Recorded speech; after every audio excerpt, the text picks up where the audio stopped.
Io l'ultima volta che ci ho parlato è stato il giorno dopo l'operazione, 20 giorni prima della morte più o meno, e lui stava bene. Cioè io ci parlai, rideva, scherzava, era ovviamente un po' stonato, però è normale, no? Il giorno prima aveva avuto un intervento alla testa, quindi mi sembra una cosa abbastanza normale. Poi dopo io mi sono ammalato di Covid e lui purtroppo è finito mentre io ero ricoverato. Noi, per quanto potevamo essere d'accordo o non d'accordo, noi non siamo medici.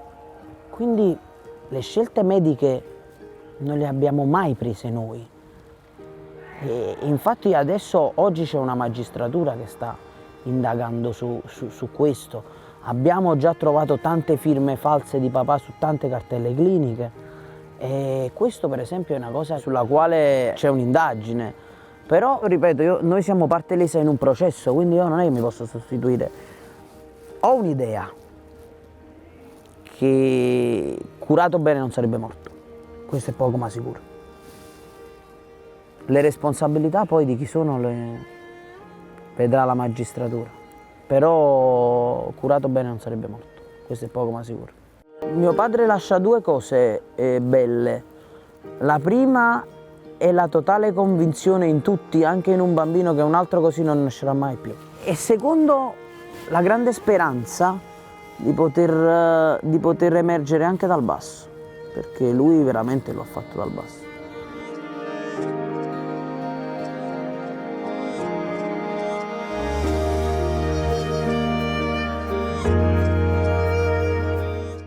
In sostanza per me era papà, era anche Maradona ovviamente, chi sono tifoso non amo, figurati, a volte lo guardavo e dicevo, questo è chi che ha tirato la punizione contro la Juve, mi venivano davanti in mente, sai, certe cose belle, però non è stata una cosa semplice.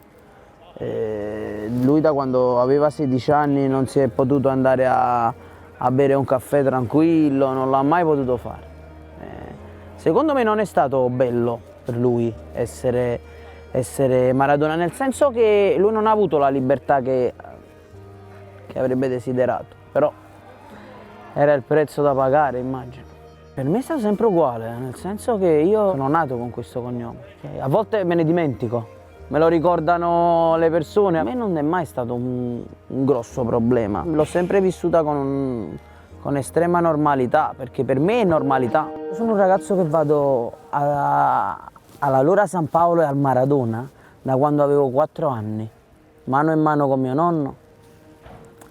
E il fatto che qualche assurdo giornalaio abbia scritto che io volevo fare causa al Napoli mi ha fatto impazzire. Non farei mai una cosa del genere io. Io sono tifoso del Napoli. Io vado allo stadio e pago il biglietto regolarmente.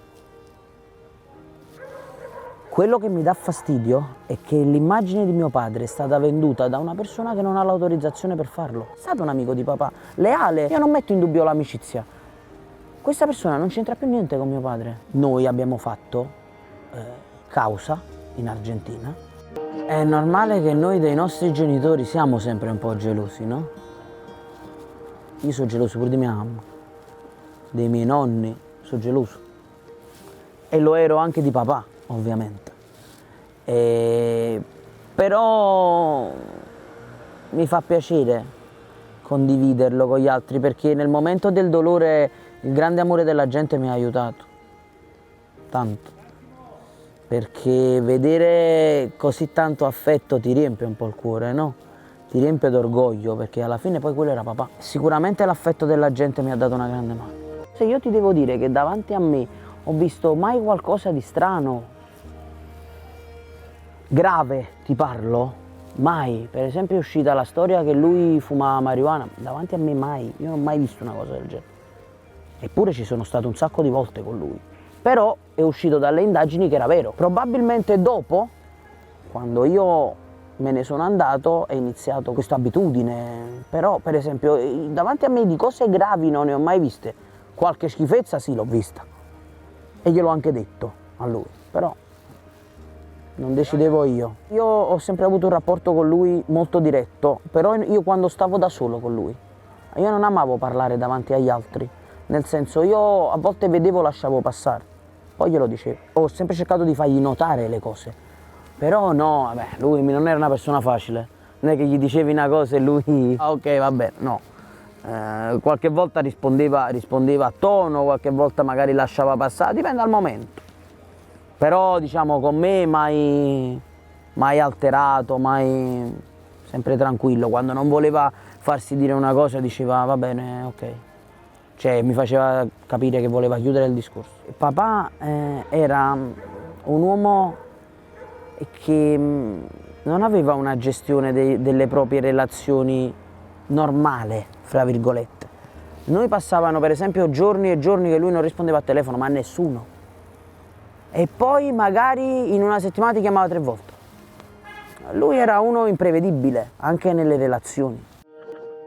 Io spero che i miei figli facciano altro, perché non voglio che subiscano ciò che ho subito io sui campi.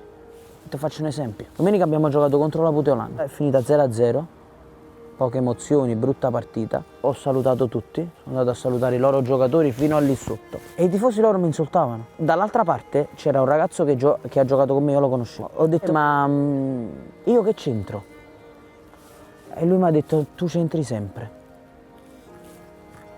Mi ha fatto capire che alla fine io posso comportarmi bene o male, alla fine mi insultano lo stesso. È brutto, no?